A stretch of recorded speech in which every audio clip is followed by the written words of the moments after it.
Thank you so much for the time that we can set aside and come and worship you and be around other Christians and help us, Father, to open up our hearts and minds and take what we can from this lesson and apply it to our lives where we need to help us grow stronger in our faith. Father, help us to always be a shining light for you and help us to always preach your word and talk to others about you. Watch over us always. In Jesus' name we pray. Amen. Amen. All right. Well, with the weather, the COVID, the power outage, we'll finally get into 1 Samuel. Last week. 1 Samuel. 2 Samuel. I'm sorry. Man, you're going to read me the right act, huh? What, we're doing 1 Samuel again?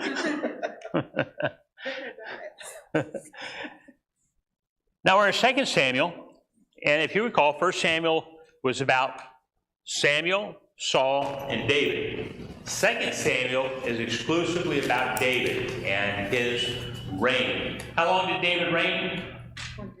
40 years.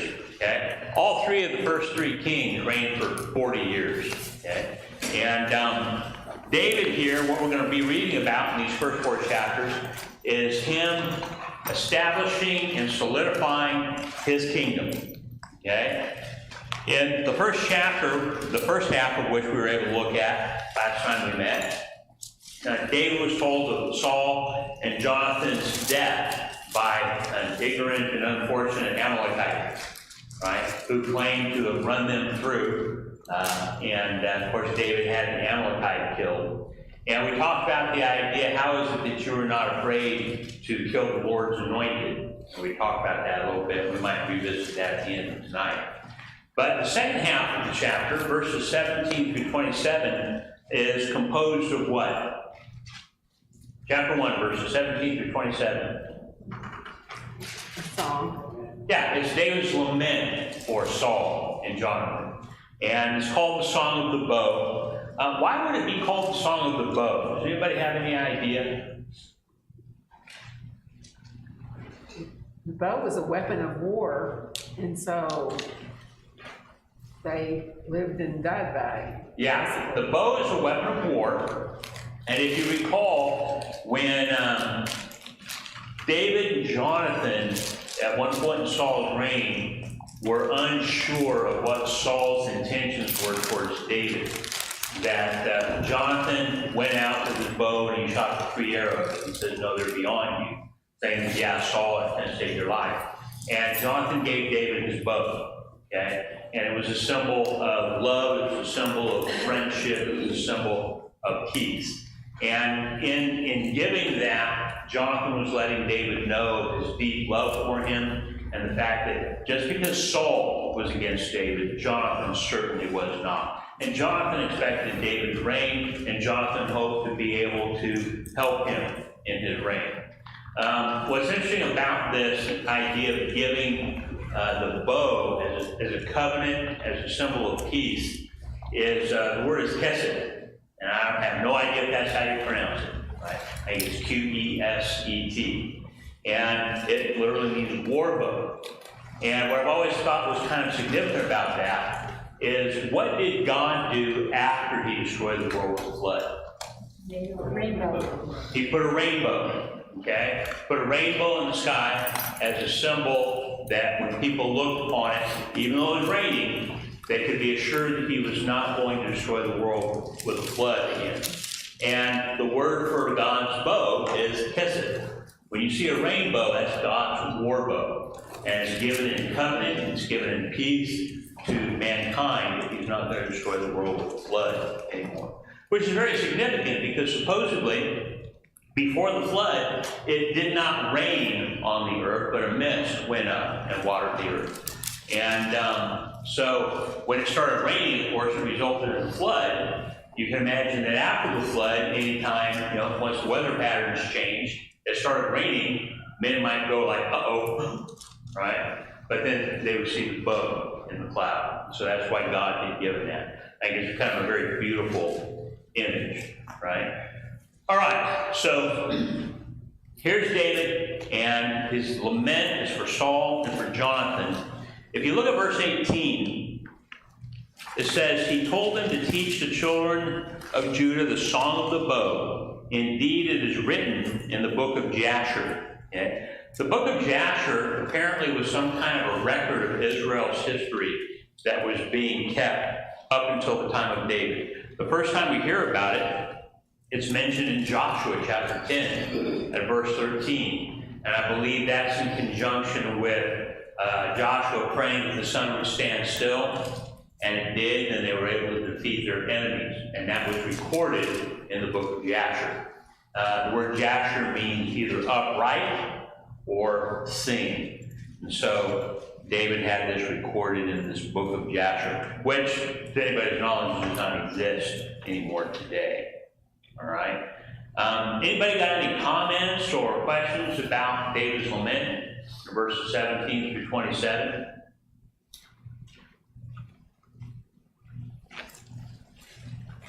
He says in verse 23, Saul and Jonathan were beloved and pleasant in their lives, and in their death they were not divided. They were swifter than eagles, they were stronger than lions. You really see in this lament a lot of the magnanimity that was a part of David. To have a magnanimous spirit. Anybody know what the word magnanimous means? You think of a Magnum alcohol, it's a huge champagne bottle, right? It means grape. And then animus means spirit. So it's the idea of a great spirit. And David has this in spades against even his enemies. Yeah, I wasn't always a Christian, right? I know some of these guys. Alan Stewart, how does he know this?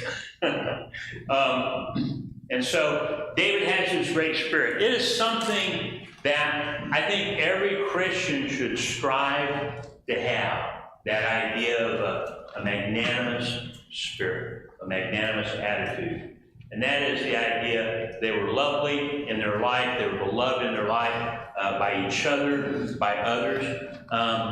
Except for David and his troop, Israel seemed pretty okay with having Saul as the king.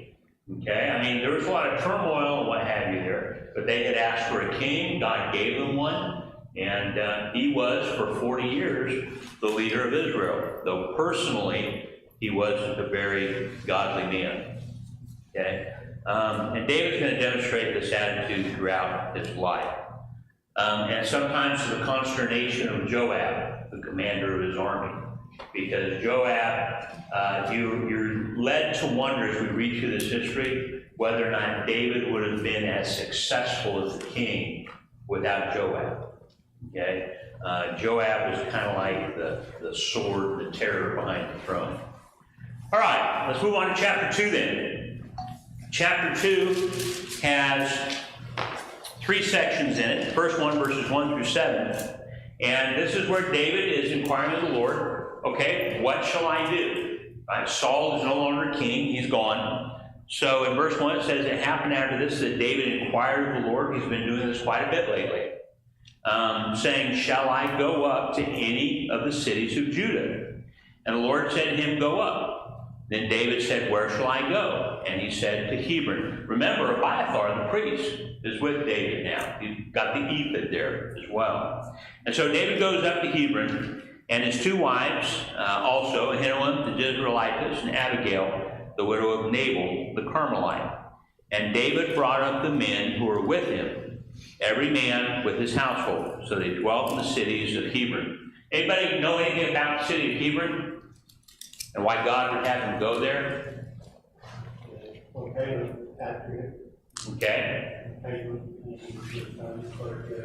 Yeah, it was one of the chief cities of Judah. It's about 20 miles south of Jerusalem. Jerusalem still is under the control of the Jebusites. Okay, and Jerusalem is kind of considered almost part of Benjamin, and Saul was from Benjamin. So God has to go up to Hebron. And one of the nice things about Hebron is that it's in the mountains or the hill country of Judah, and there are at least 24 springs in Hebron. And that's why it's such a successful and popular city. It never really enjoyed the height of popularity or esteem that it does while David is there. How long does David live in Hebron? 7 years. Yeah, 7 years, okay? And so there he is in Hebron. And what happens in the rest of those first 7 verses? He goes up to Hebron, and what happens?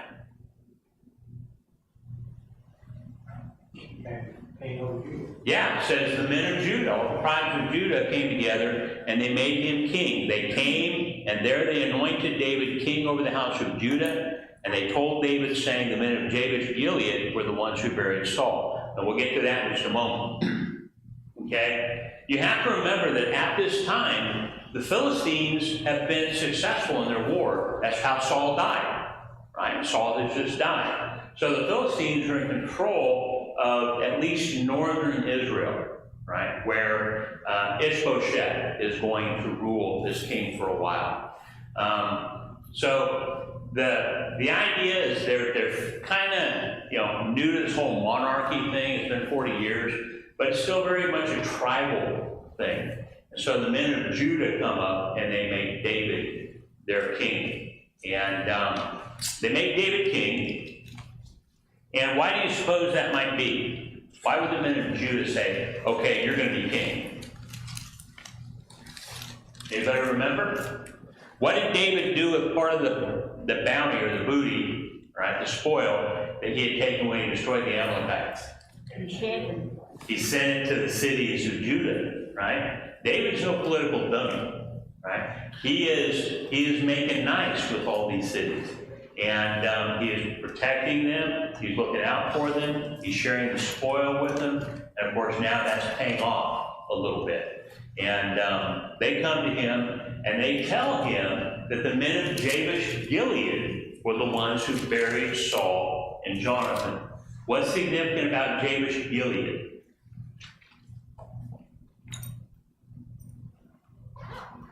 Right after Saul became king, what happened? They were attacked and he came to their... They were attacked and they were told, you'll only have peace if you come out and let us put out everybody's right eye. And so they sent it to Saul, and Saul said, we're having none of that. And he went, he fought against their enemies, and he delivered Jabesh Gilead. So as a result, they are just absolutely loyal to Saul and to his family. And Jabesh Gilead is part of northern Israel here. It's just on the other side of the Jordan. And now notice what David does.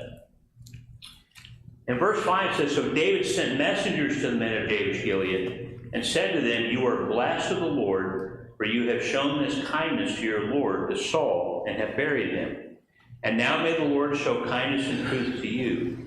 I also will repay you this kindness because you have done this thing. Now therefore let your hands be strengthened and be valiant, for your master Saul is dead, and also the house of Judah has anointed me king over them. What's David doing here? Buttering him up, yeah. He's making overtures to Jabesh Gilead. This is a foothold up in Israel where Saul's family still is in power, where these people up in northern Israel still respected Saul and his family. So he's trying to make some inroads here, okay? And not quite successful at that at this time, but this is what he's doing. All right. The next section, verses 8 through 11, is about what?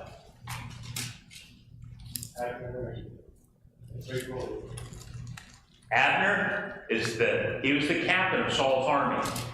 And he takes Ishbosheth and makes him king. Okay? It says, but Abner, the son of Ner, commander of Saul's army, took Ishbosheth, the son of Saul, and brought him over to Mahanaim.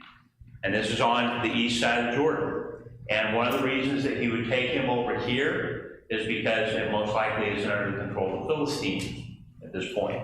Okay? So he takes him over here. He made him king over Gilead, right? You got Jabesh Gilead is in that area. So he makes him king over Gilead, over the Asherites, over Jezreel, over Ephraim, over Benjamin, and over all Israel. And Ishbosheth, Saul's son, was 40 years old when he began to reign over Israel. Apparently, he either escaped the Philistine battle or he wasn't there. because Saul and 3 of his sons died, but Ishbosheth survives. He reigned 2 years, and only the house of Judah followed David. And at that time that David was king in Hebron over the house of Judah was 7 years and 6 months. So we've got Ishbosheth only reigns for 2 years, but David reigns for 7.5 years over Judah only, down there in Hebron. So there's something that filled that void there. There's something that filled that gap in about 5.5 years. And we'll see what that is as we go along. But the idea here is that you've got now 2 monarchies, right? Has Ishbosheth got a claim to the throne?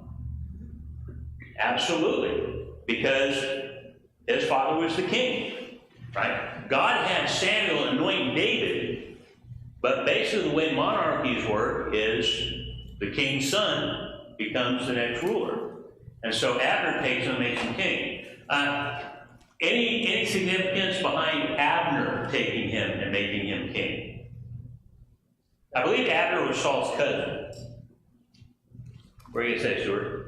Well, I mean, you got the might of the military behind the king. It's the force behind the authority. Yeah, you've got the power behind the throne. Okay, and a lot of people look at the developments here in 2 Samuel, and they look at Abner, the captain of Israel, and they look at Joab, the captain of David's army, and they say these were 2 major players in the politics of the day and the time. That without Abner, Ishbosheth, there's no way he's going to be king. And in fact, we're going to see that when Abner decides he has a falling out with Ishbosheth, and he decides, hey, I'm going down to David, and I'm taking all of Israel with me.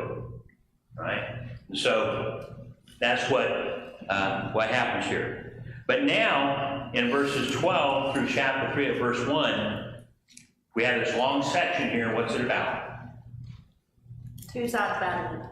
About what? 2 different sides battling. Yeah, it's about civil war, is basically what it's about. You've got Ishbosheth and you've got David. Who prevails? David. Okay, David's always prevailing, right? But there's this ongoing battle. Who are the 2 people driving this battle? Joab and Abner. Yeah, Joab and Abner seem to be the ones driving the battle. It says in verse 12, now Abner the son of Ner and the servants of Ishbosheth the son of Saul went out from Mahanaim to Gibeon. And Joab the son of Zeruiah and the servants of David went out and met them by the pool of Gibeon.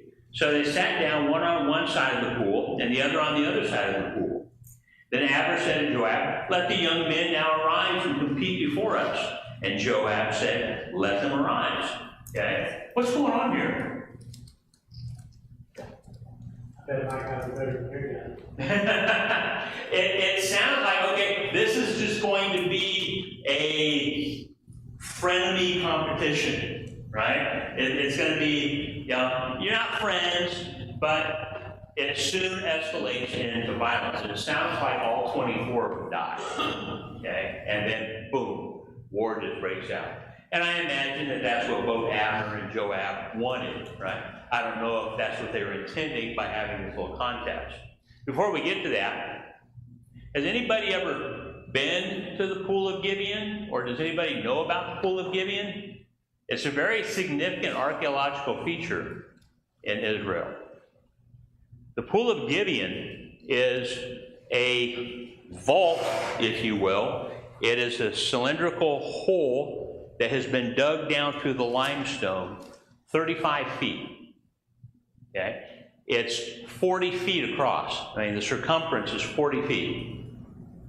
Once you get down to the bottom through a spiral staircase that goes around the perimeter, you go down 35 feet. There's another, oh, you got a picture of it.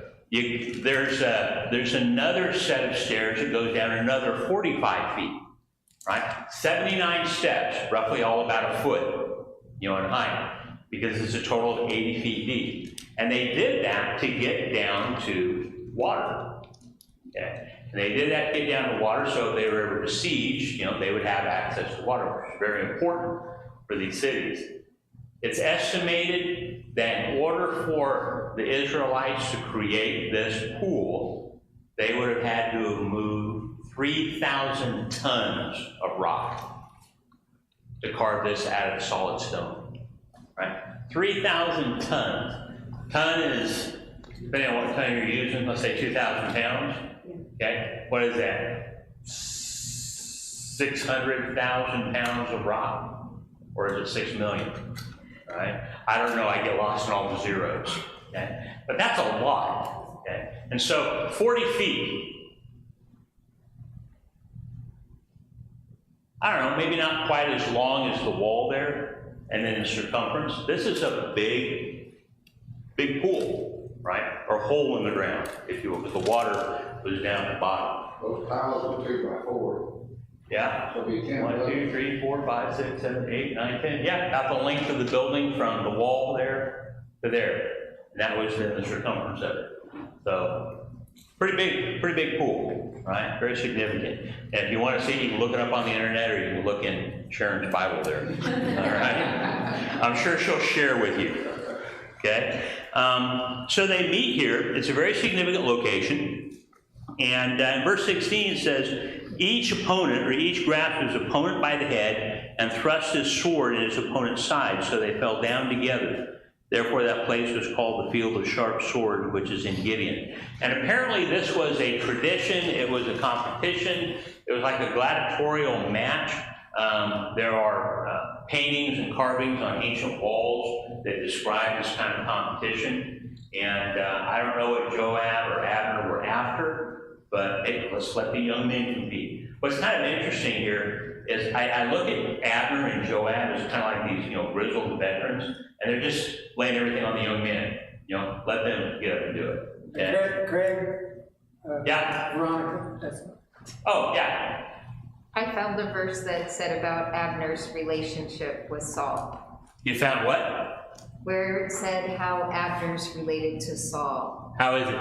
It's an uncle, and it's found in 1 Samuel 14, verse 50. Okay, so Abner is Saul's uncle or his nephew? Saul's uncle. Saul's uncle? Okay. Of course, genetically that doesn't necessarily mean he's older, but okay, so he's Saul's uncle. I thought he was a cousin or a nephew. Of course, that's Joab, their nephews. Joab, Asahel, and Abishai. All right. What are we laughing at now? Okay. Last discussion you and Stuart had about nephews. Yeah, that's right. You remember that. I remember it too. Okay, in verse 17, there was a very fierce battle that day, and Abner and the men of Israel were beaten before the servants of David. Now, the 3 sons of Zeruiah were there, Joab, Abishai, and Asahel. And Asahel was as fleet of foot as a wild gazelle. So what's he do? Chase Abner. He takes off and he chases Abner. Abner and Israelites are fleeing, okay? But Asahel, he's right on his heel.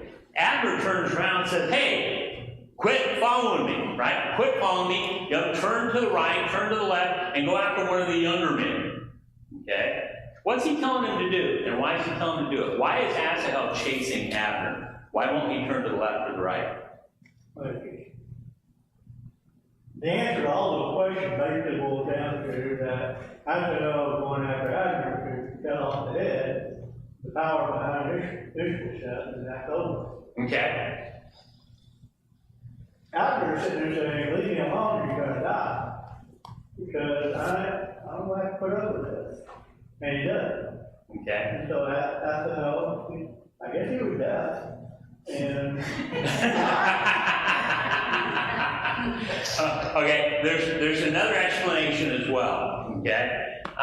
Asahel is going after the big kahuna here, right? Because when you kill the man, all of his weapons, all of his trappings, all of his armor, that's your spoil. And so Abner is telling Asahel, go after one of the young men. Take their spoil, okay? Take that for yourself, or why should I kill you? He says, in fact, if I kill you, how will I be able to face Joab? Okay? And Asahel won't turn to the left or the right. And so, what does Abner do? kill him. Well, he kills him. But it's kind of like he stops short, and with the butt of his spear, it runs him through, so it comes out Asahel's back. And it was such a shocking instance that said everybody that came up on it just stood there. They stopped. Now, it was uncommon for them to take and put a somewhat blunt spike on the back of their spears. It would be sharpened to an edge, right? But it wasn't, like a spear point. And they could use that and they could stick the spear into the ground, at different times. And so, here's Abner. He's running. He's a man of war. He knows he's going to be able to kill Asahel. Asahel won't listen to him. He stops. Back on him, as he's right-handed, back with the spear, and goes right through Asahel. Okay. Later on, that's going to justify Joab in his mind for killing Abner so treacherously, which he does later. So, you get down to verse 26. It says, Then Abner called to Joab and said, Shall the sword devour forever? Do you not know that it will be bitter in the latter end? How long will it be then until you tell the people to return from pursuing their brethren? And Joab said, As God lives, unless you had spoken, surely then by morning all the people would have given up pursuing their brethren. And I think what Joab is saying there is, if you hadn't stopped and you hadn't said this, we would have pursued you all night. Okay, I think that's what he's saying there. It's kind of an awkward translation. Then in verse 28 says, So Joab blew a trumpet, and all the people stood still and did not pursue Israel anymore, nor did they fight anymore. Abner's men go on all night through the plain. They cross over the Jordan to go to Mahanaim. Joab returned from pursuing Abner. When he had gathered all the people together, there were missing of David's servants just 19 men plus Asahel, so 20. Yet from Abner's camp, there were 360 men that fell. So David certainly has the ascendancy here. And Joab and his men went on night and came to Hebron at daybreak. And there was a long war between the house of Saul and the house of David. But David grew stronger and stronger, and the house of Saul grew weaker and weaker. So this civil war, I would imagine, will last possibly as long as 7 years. Right? Certainly as long as 2, because that's how long Ishbosheth reigned. What happened in those other 5 years, I'm not entirely sure. Then we're in chapter 3 now. And what's going on in verses 2 through 5? All of David's kids being born. What? Sons. The sons, David's sons. Yeah, David's having babies, right? And, well, his wives are having babies, right? And so, let's get picky. And so, what's interesting about this is who's giving birth to these babies? His wife. 6 different women. Okay? 6 different women are giving birth to these kids.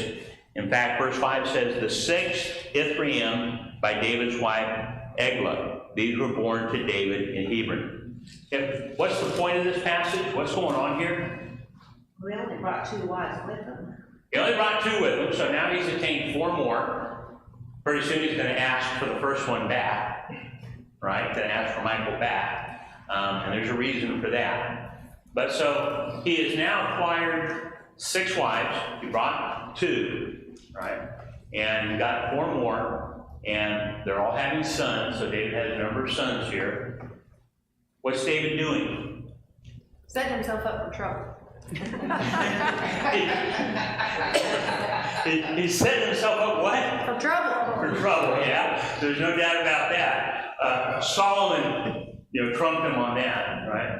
But I think the Solomon example is probably a good example, at least in the beginning. And that is, Solomon's first wife, I think, was King of Egypt. mm-hmm. So it's making a line with at least some of them anyway. I don't know about all of them, but you got Maacah, who's the daughter of King Solomon. Mm-hmm. So I'm assuming that there's some element of that that's involved in helping to establish his throne, establish his his monarchy. He is the king. Right, exactly, and this is a very common thing. Some of these women, you know, it's not necessarily that David went out pursuing them. Some of these women may have been brought to David by these other rulers, saying, hey, take my daughter, right? There'll be peace between us, there'll be an alliance between us. This was a very common thing. This, of course, is why Solomon started off doing it. Of course, Solomon loved many foreign women. It went beyond the truce thing. But David may very well have been doing this as well. And then establishing his monarchy, it's good to have a lot of sons if you're the king, right? Because it secures the monarchy for your family. And this is what, you know, David may very well have been doing. And even been encouraged to do by others who understand how monarchies work. So we've got a couple of names in here that are really going to stand out later on in the history of Israel. You've got Amnon, right, who was murdered by who? Absalom. You got Absalom there in verse 3. And then in verse 4, you have Adonijah, who is going to be proclaimed as a king before Solomon. Right? And so those two are going to figure prominently in the history of Israel. And so here, God has preserved for us a little snapshot of what's going to happen down the road. These children are going to become a snare to David in a lot of ways. Okay? Amnon, because David does not do anything about his rape of Absalom's sister, Tamar. And then Absalom, of course, because David lets him get away with so much. And then Adonijah is going to insert himself in there. And I think that's going to be after David's death. All right. Ephraim, Chileab, we don't hear about those two. Okay? They may have died early, which was not an uncommon thing. And another reason for so many kids is it was not uncommon for kids to die early on. Okay. All right. So now chapter 3. Let me move ahead in my notes here. In verses 6 through 21, we have what's going on in this section here. Ishbosheth and Abner have a falling out Yes, they do. They do. Why? What caused it? over a concubine. Yeah, Abner slept with one of Ishbosheth's concubines. Okay? This is, I mean, come on, dude. You've got 12 wives. You know, can you spare one, right? That's not what it's about. Again, there's a good chance that it's political. Okay? What did Absalom do after David fled Israel? Slept with one of the concubines. He took all David's wives and he slept with them in the sight of all the people, because that was a symbol of dominance and power and the idea of usurping, you know, a position of authority. For a man to sleep with his father's wife was the same thing, or his father's concubine was a usurping of his authority and his power. And so here is Abner, and he does this, and regardless of the motive, Ishbosheth responds to it. And it's kind of interesting here. Correct. Says, yeah. How do you know Abner slept with him? What? I don't know that we know that Abner did do it, right? He's accusing Abner of it, but I don't know that Abner's not so angry because he is being accused of it after being so loyal to him. I don't get that he did sleep with her, for sure. Unless I missed it, I don't see that Abner ever, you don't see God ever saying that Abner slept with Saul concubine. Well, in verse 7, Saul had a concubine whose name was Rizpah, and this would now be Ishbosheth's concubine, the daughter of Aiah. So Ishbosheth said to Abner, "Why have you gone into my father's concubine?" Okay? So there's the accusation. But I don't think Abner agrees to it, because he said he gets irritated that he would even say that to him. Yeah, it says Abner became very angry at the words of Ishbosheth and said, "Am I a dog's head that belongs to Judah? Today I show loyalty to the house of Saul your father, to his brothers, to his friends, and have not delivered you into the hand of David. And you charge me today with a fault concerning this woman." Yeah, he may be innocent. I think that's why he got so mad. right? So Ishbosheth may just be a jealous envy, okay? And perhaps even jealous of Abner's power and ability. So then Abner, of course, becomes very angry, it says, and may God do so to Abner and more also if I do not do for David as the Lord has sworn to him. Transfer the kingdom from the house of Saul and set up the throne of David over Israel and over Judah from Dan to Beersheba. What is Abner saying in verse 9 about David?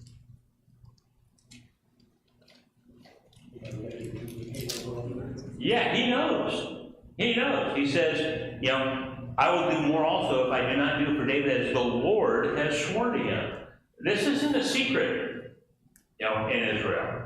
And so I would imagine that would have made it very easy for Abner, you know, especially after being accused, possibly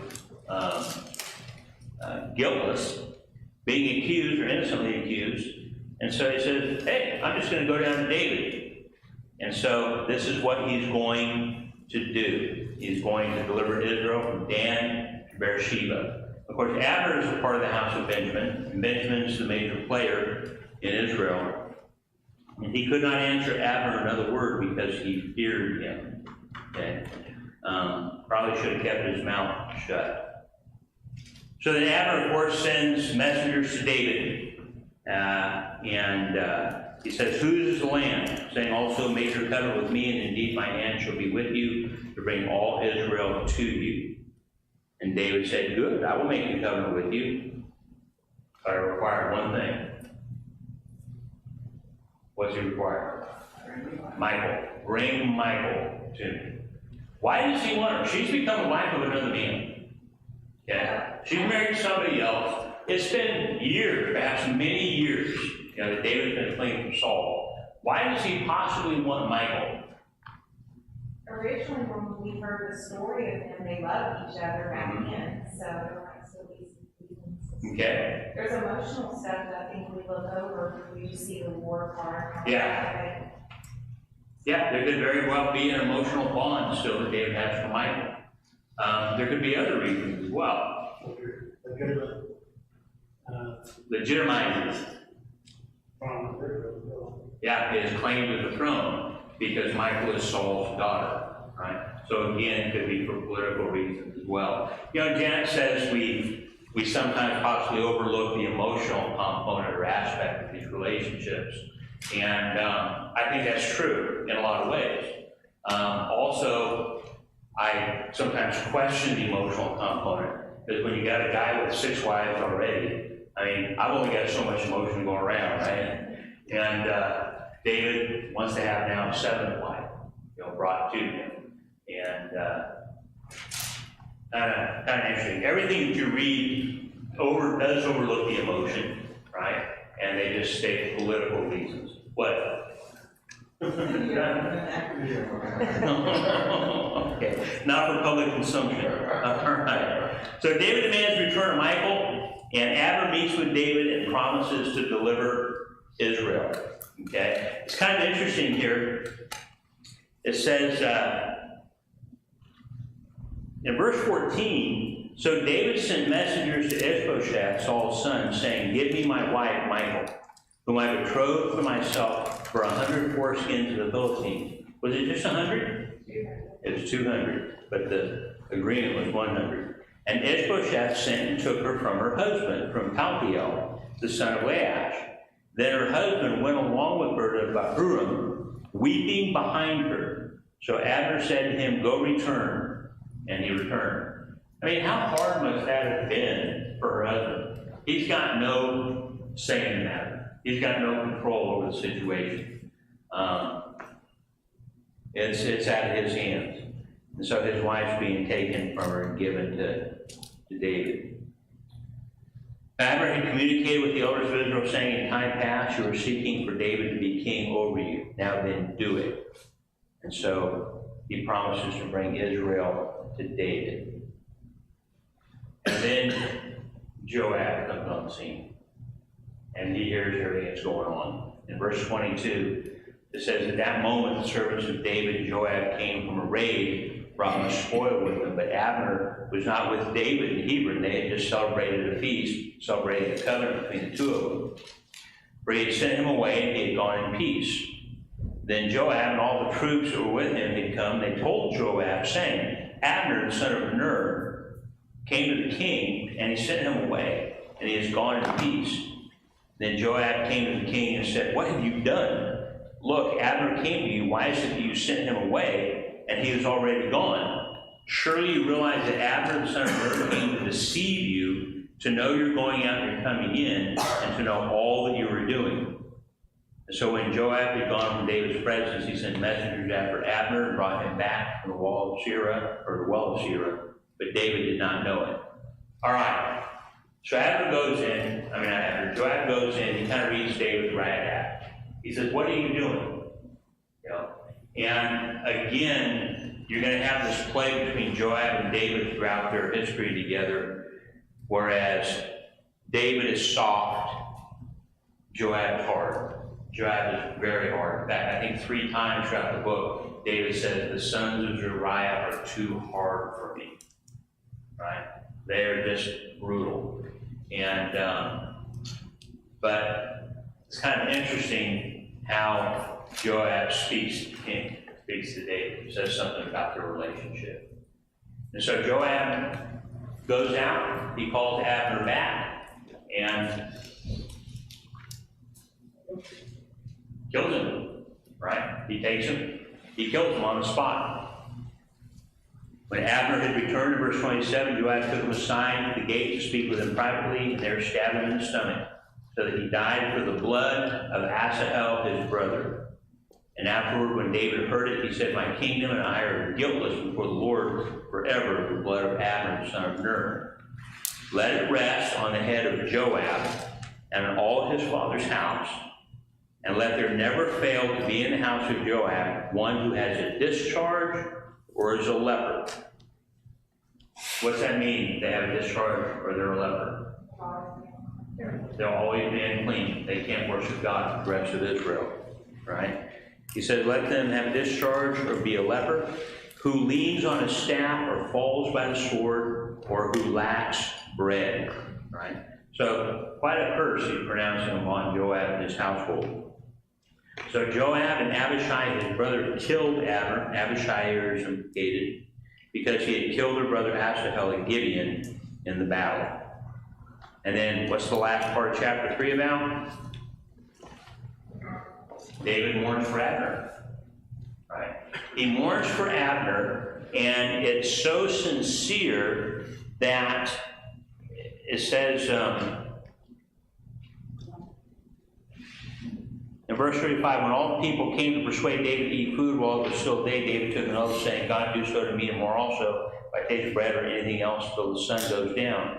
Now all the people took note of it, and it pleased them, since whatever the king did pleased all the people. For all the people and all Israel understood that day that it had not been the king's intent to kill Abner, the son of Ner. Right? And here's one of those statements I was talking about in verse 39. David says, I am weak today, though anointed king, and these men, the sons of Uriah, are too harsh for me. The Lord shall repay the evildoer according to his wickedness. So he labels Joab an evildoer, right? He curses him, he labels him an evildoer, but he himself doesn't do anything about Joab. And maybe because he realizes he needs someone like Joab. All right, that brings us then to chapter 4. If we hurry, we can get through chapter 4. Chapter 4, verses 1 through 12, pretty short chapter. Ishbosheth loses heart when he hears of Abner's murder, and this seems to prompt 2 captains of his army to do what? Go in and murder him, right? Go in and murder him, cut off his head, and flee with it to David. Obviously, they have not heard of past incidents, right? Because anytime somebody kills one of David's enemies and brings back a head or news of it, how does David react? He kills the messenger, right? He kills the person who's thinking to ingratiate himself to David. And this is exactly what he does with these two men. Says because the sons of Reuben, verse 5, the Beerite, Rechab, and Baanah set out and came at about the heat of day to the house of Ishbosheth, who was lying on his bed at noon. They came there all the way into the house as though to get wheat, and they stabbed him in the stomach.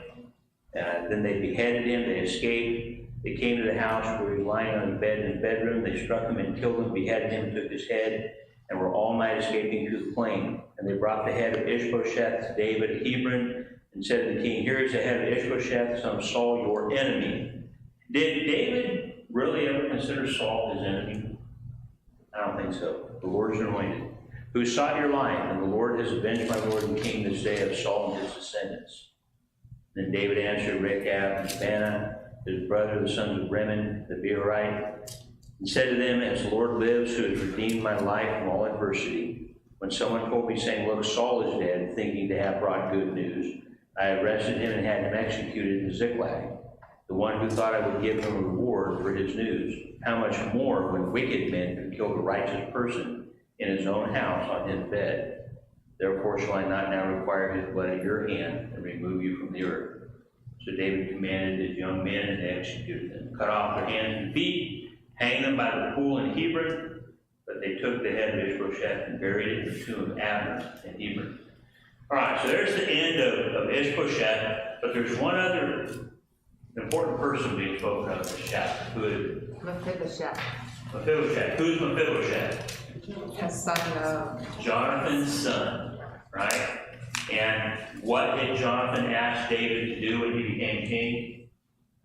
He said, "Respect my children, respect my son." And David's going to do this with Mephibosheth. What was unique about Mephibosheth? he was crippled. He was paralyzed, apparently. And I'm not sure how this went down. It says in verse 4, Jonathan, Saul's son, had a son who was lame in his feet. He was 5 years old when the news about Saul and Jonathan came to Jezreel, and his nurse took him up and fled. And it happened as she made haste to flee that he fell and became lame. So his name was Mephibosheth. So apparently just in her haste to flee, she tripped, fell, whatever, and it damaged him, probably his spinal cord, to the point where he couldn't walk. And he becomes an invalid. And so, but David supports him throughout his life and fulfills his promise to Jonathan. So there's the first 4 chapters of 2 Samuel. And by the time you get to that first paragraph in chapter 5, David is going to start reigning over all of Israel. Okay? And we'll pick up in chapter 5 next week.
Let's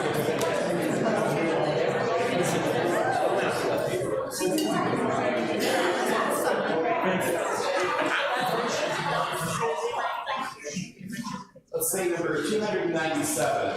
If you're using a songbook, What the Lord Has Done in Me. 297.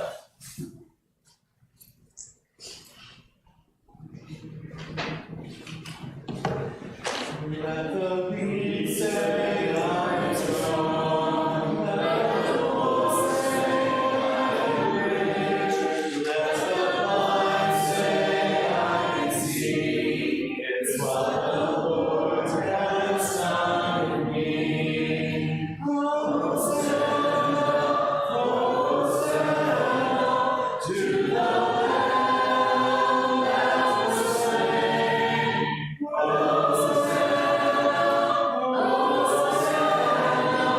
Jesus died and rose again. In the river I will wait. There my sins are washed away by the heaven's mercy stream of the Savior's love for me.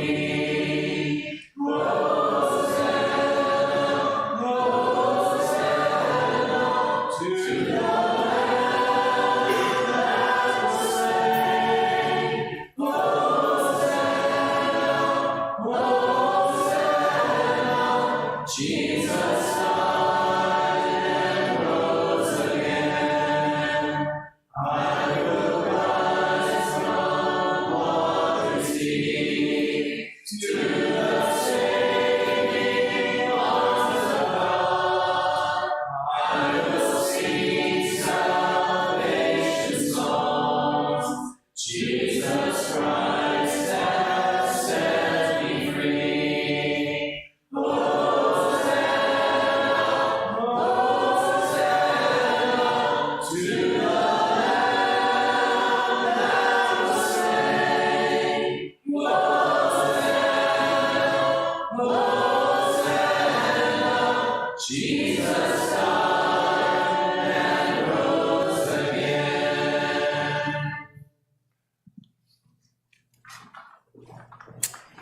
Okay, folks, my month for announcements, and if I can read my notes here after my eye surgery. Good we can all be out tonight. Beautiful day today, 70 degrees. Out of town, Monty, Donna, Brittany. I checked with Ken Blankenship. He says they're doing okay, and he's had an upper respiratory infection for a few weeks, and that they hope to be back soon. Katie, eye surgery today. She's doing all right. Austin Bray family is in tonight. Of course, we announced Linda Cox went to California to care for her and Shirley's mama for a few months. And Milt says that he is okay as far as food, doesn't need any food, but he appreciates all of you. Duty roster in the box. And let's remember those brethren who have lost loved ones these past few weeks. Let's remember them. We certainly want to thank all the teachers for the new quarter, for volunteering. We're fortunate here at Old Wire to have so many people, teachers, that are willing to help out. Anything else? Okay, we'll have our closing prayer.